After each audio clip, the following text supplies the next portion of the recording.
council about the economic development strategic planning process. And then I also wanted to give a quick legislative update to get some direction from council regarding the city's position related housing legislation that's being proposed this session. I will make a motion to approve as amended. And a second. Second. Second by Josh. All in favor? Aye. No presentations, any public comment? Anything not on the agenda? Yeah, me. No. All right, move to consent. A motion to approve consent. Oh, give me 1 second, Mr. Mayor, I think our audio wasn't on. No. There we go. I'll make a motion to approve the consent agenda. Motion by Josh, there's a second. Second. Second by Amanda. All in favor? Aye. Motion carries. No public hearings, no general business, reports.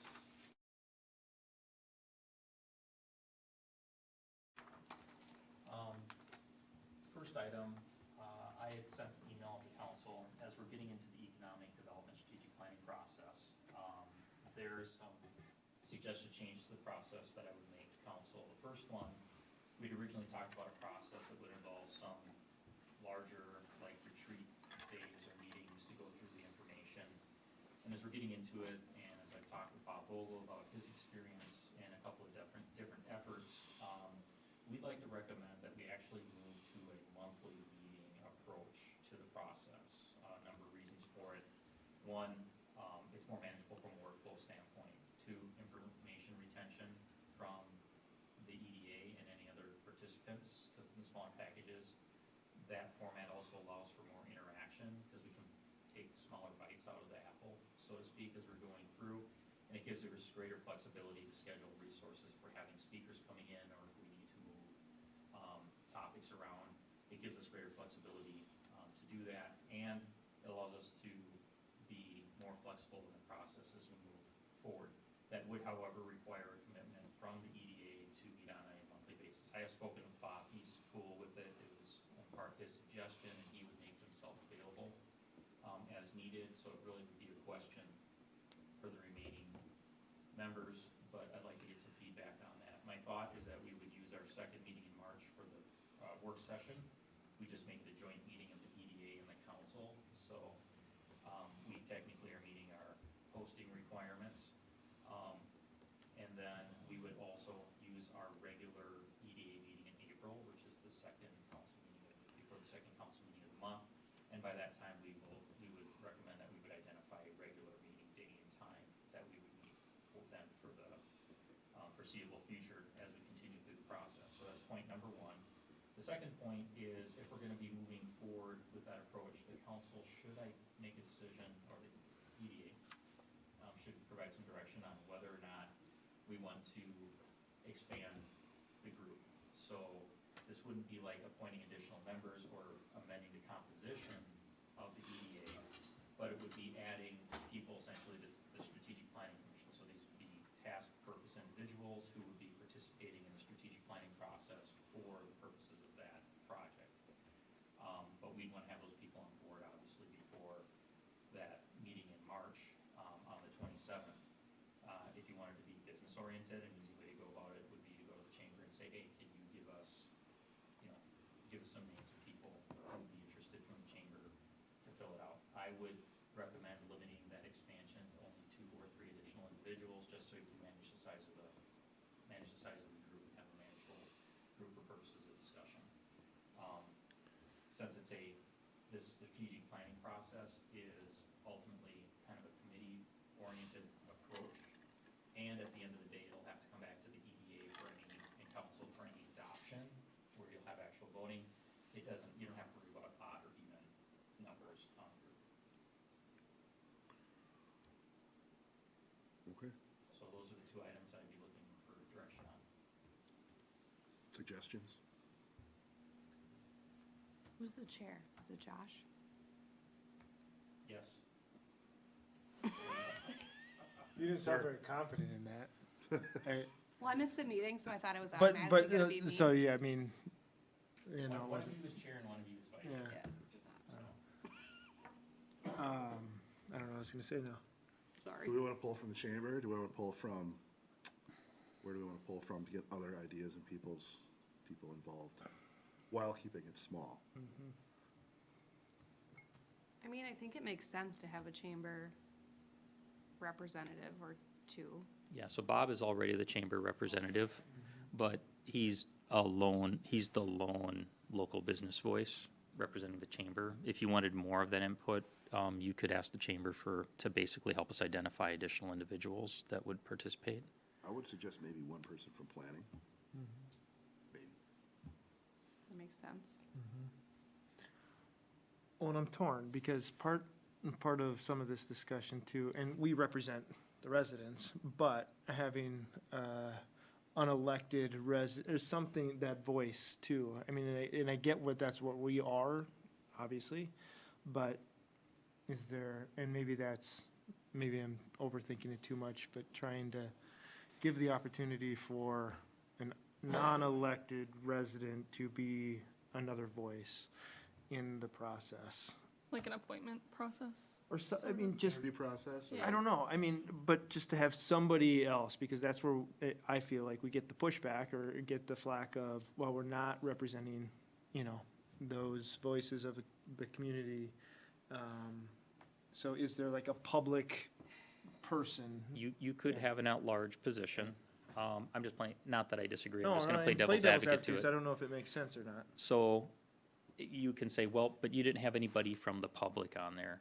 Okay, so you point somebody, okay, We but didn't do We this appointed one and somebody. this but you one. didn't, it was Now this we've person. just added to our, circle here. Yeah, Okay. but it wasn't this person, or, you needed a diversity, you should have had 5, So I think no matter what you do, I think there will be a level of criticism. I think you just have to make a decision on what's reasonable and practical for the benefit of the process, and the chips will fall where they Maybe where to they start, may. we do one chamber person, one planning person, and then go from there. And then see how it grows. And I was gonna say too, Amanda, I know you've said we've struggled to get people on other commissions in the past, so I wonder if it would be the same situation. It doesn't hurt to at least open it up eventually, but And remind me, is there anybody from the township on, planning commission, right? There's somebody that sits on the planning commission from the township, because Correct. that seems like a voice to at least factor, especially when we talk strategic planning and growth. We're going into the township, and, I mean, that's just a natural friction point anyway. Yeah, and in that case, the township's concern really is about the land use side of it, so that's why we created that position on the planning commission, because it gets into the actual development, the actual annexations, specific projects, infrastructure impacts, et cetera. So, I'm hearing yes. I'm hearing yes. So I will have Renee scout interest on the planning commission, one. And then One from, I will talk to Ariana about if getting an additional, a list of interested folks from the chamber that would like to participate. With regards to the more frequent meetings, monthly meeting approach, feedback on that? I mean, my feedback would be, I'd prefer same day as the council and risk running longer nights, but that's easier, I mean, versus having another day at another time and another meeting to get to is just more challenging, but I agree with that. Okay, so I would anticipate the meetings would typically, I think we would try and keep them to hour-sized bites. yeah. Right. So we're already scheduled at 6, so do you want to meet at 5 Yeah, before? because then we have a hard stop at 6 for a meeting. Yeah, Yep. or do you want to tack it on, well, At the end. when you tack it on the backside, it gets to be hard because you don't know what time you're ending. Yep. So let's put it before. Is That way we have a hard stop. is there once they're set, can we, if we don't have a work session, can we just move it to 6 and do 6 to 7, or So. would we just want to start council at 6 so that we end earlier? So the work session and the business meeting are the same meeting. They're just whether or not you have a part 1 on those nights. So our council meetings always start at 6. They're posted at 6. So if we make that change, then we have to jump through some hoops. from an EDA standpoint, we have our meetings that are already scheduled through the year, and we'd use those. But for the additional ones, we would post special meetings, and it gives us some flexibility from month to month. Like, say, the following month, we know for whatever reason, we've got a short council meeting, and everybody'd rather start at 7, we could post it at 7. Well, and the only time it really gets screwy is if we have that public hearing during the council meeting where we have to have the public hearing scheduled at 7 or whatever. That's Correct. when we have a work session, it ends in 15 minutes and we have to sit. Yep. But that So- doesn't happen that often. If it was simply an issue, we could post joint meetings of the EDA and the council during the work session. The problem is once we hit, and that might work for May, but once we hit June, we're in budget, capital outlay, capital improvement plan, utility budgets for most of the work sessions through the remainder of the year. So once we hit second meeting in May or the beginning of June, that pretty much isn't an option anymore. But that would get us through April and maybe through May. We could use the work sessions if we don't have anything else big that we need to use the work session for. Start with that, And then we can figure it out from there. figure it out as we go. Okay, You have a second update? I did. So I was at a meeting today where we had a presentation from the chief lobbying folks from both League of Minnesota Cities and Metro Cities, talking about legislation that is expected to impact cities, and there's always a lot, but the primary item this year is housing legislation. So for Amanda and Josh, this is a familiar routine. They're expecting all of the big pieces of, there's been a few that have come down, from Representative Elkins and a few others, but the big stuff, which is the same stuff we've seen in previous legislative sessions, is really expected to start dropping next week. To give you an example of the types of things we can expect, some of which we've seen before, is that a legislation that would mean that all commercially zoned property would also allow multifamily or big apartment buildings by right. So anything that we zone commercial is essentially being zoned for multifamily. The obvious issue is if you're zoning it and you're trying to preserve it for commercial or create tax-based diversification, you can have people come in and we can't stop them from building apartment buildings on all our commercial property. They would require density like triplexes or more within a certain distance of your municipal state aid highway routes within the community. So within our community, that would be a lot of the community that would automatically allow for that. No parking requirements. So I could build an apartment building right next to your business and have no parking for my building if I chose to do so. So all the parking would have to go on the local street or into neighboring businesses or whatever, or into the neighboring neighborhood. Allow multiple units in all districts. So basically, single-family residential zone districts would go away because they could be duplexes or fourplexes, depending upon within those districts. There are some that are limiting the size of lots to like 1/8 of an acre, which means that would be a density way beyond even what the Met Council is requiring. And we know that we have some pushback within our community right now with regards to just the standard densities. Reduce or eliminate traditional public engagement steps in the development process, where they would say, this is administrative, there is no public engagement, or you can only have, for this particular type of project, you can only have one public meeting on it. So other things that are just practical issues, it doesn't take into account our comprehensive planning efforts. So they're basically usurping a large number of the requirements under the Met Council and our comp plans and our system plans, so we'd be doing all that work for we don't have to do that? nothing.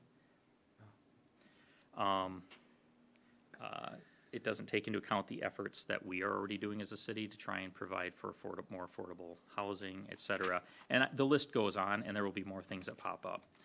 So as we get into the session, basically I'm looking for direction from the council about where the city officially is regarding this legislation in general. We've had these discussions in the past and basically authorized the mayor to sign letters opposing it, like from Scale and other partners. Authorized the city administrator, the mayor, and or other council members to go and speak with legislators on behalf of the city related to these items. And what it really comes down to, it's in some places, and maybe here, some of these things might make a good idea. The idea is those decisions should be made by the local jurisdictions.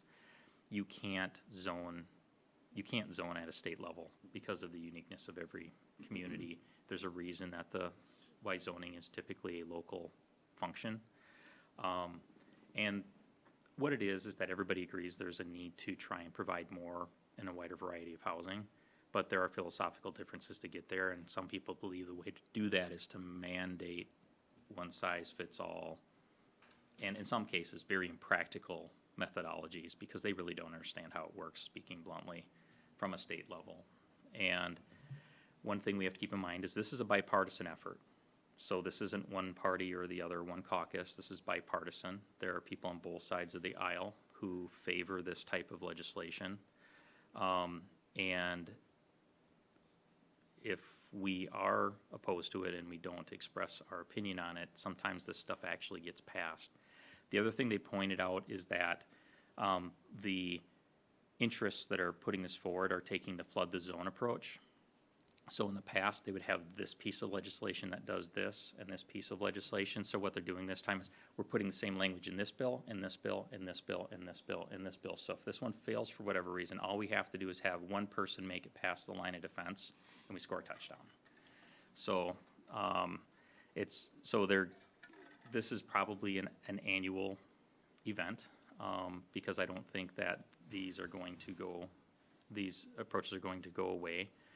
But cities, because of their active engagement, have been able to push off I would say, maybe the less advisable pieces of legislation in recent years, and have attempted to try and push the discussion to a more productive discussion. But speaking bluntly, a lot of those special interests, they're not interested in having a discussion. So that puts us in the position of just simply dealing with it in the legislature. I'd be happy to sign anything in opposition. And some of that too, like the density stuff, that's what you're referencing? Came up last year and successfully stalled it up, and Yep. Now they're just coming back again, so. Yes, and what you're seeing is it's the same stuff plus more, and to some of it to an even greater, you might say to a greater degree than stuff that we've seen in the past. And this is not out yet. I was told from League of Associates they're expecting to see these bills start to drop next week, so.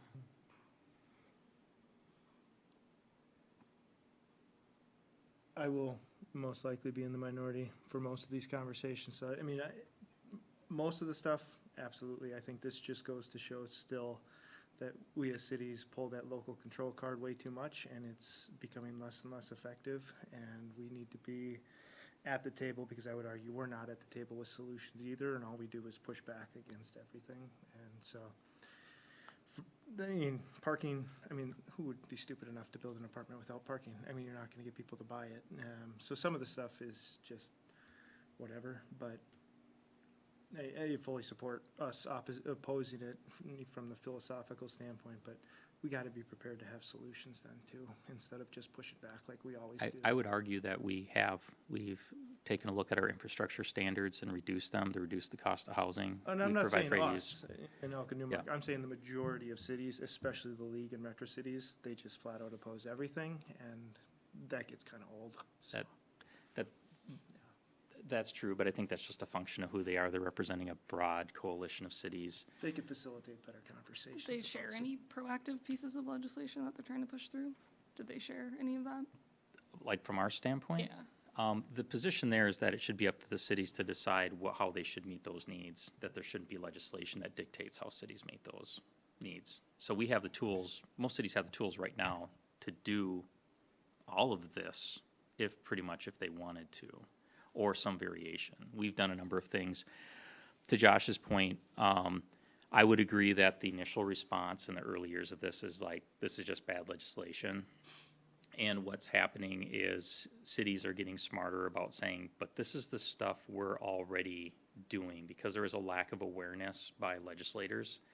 There's a small group of legislators that are pushing this. that try and within their caucus, leverage the caucus to get it approved. Most legislators aren't educated on this, so they're left to what they're being told, and cities don't tell their story, historically haven't very well. We have the advantage that in Scott County, we have done a good job of talking about the practical aspects of this. Josh is right, not all cities do, and not all cities engage with their legislators, and so it's kind of left to whoever talked in your ear the last as to what the correct information is.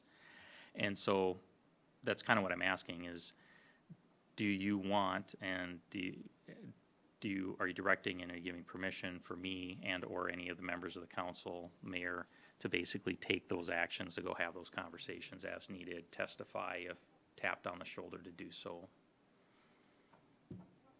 Yes? Okay. Yeah. Okay, thank you. Anything from Public Works? Passed on? Nope. No? All right. Chief?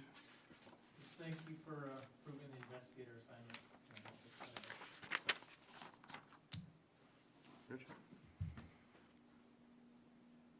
Rich? Sorry, no. Sleeping Oh, he's not sleeping. Community development? over there. He's writing down what he lays awake thinking about all Oh, night. fair enough. Anything from community development? No. Anything from parks? Just the minutes prepared by Jake. If you have any questions, I'll try and answer. If not, I'll have Jake follow up with a response. Okay. CTEC, anything? We didn't meet this month, so we'll meet in mid-March, but I'll give a plug for the egg hunt at Eagle View, which is on Saturday, April 12th. Josh, do you have an update on fire rescue days? I would have to pass and defer to Linda and Kate and those guys. I could pull up my thing real quick, or if there's an update. Maybe I'll give a quick I update wasn't because able to make the meeting. I was at the last meeting as a subject matter expert. So at this point, we think we've nailed down to a large degree the activities at the park.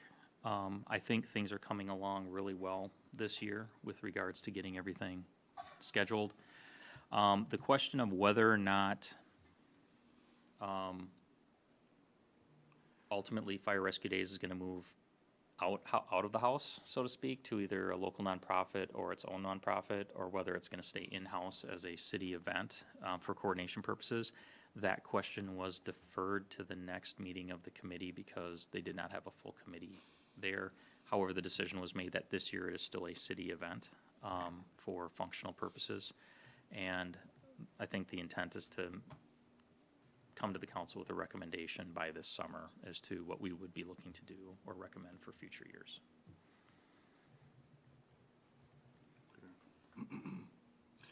Anything to add from scale? Nope. Anything to add from I-35? Nope, we met Wasn't a before meeting, the yeah. last meeting. There wasn't one in the last couple weeks, so. Any discussions by council?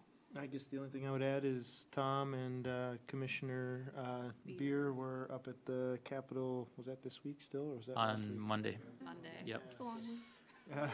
And so, no, I thought everything went really well for that hearing and everything, so. I just watched it online. I think he did a great job. He for did us. awesome. He's a storyteller, he's I fun. don't, it was It's- a good story, like something that Yeah, they're gonna remember. yeah.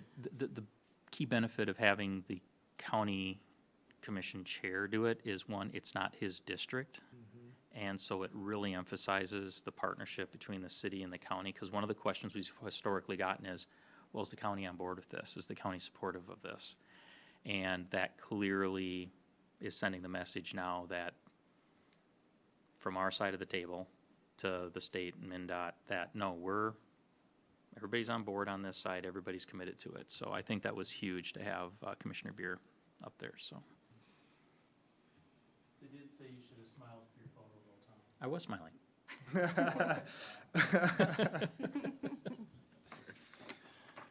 Any discussion by council? Motion to adjourn. Motion, can I get a second? Second. Second, all in favor? Aye. Aye. Meeting adjourned. 25. Meeting adjourned.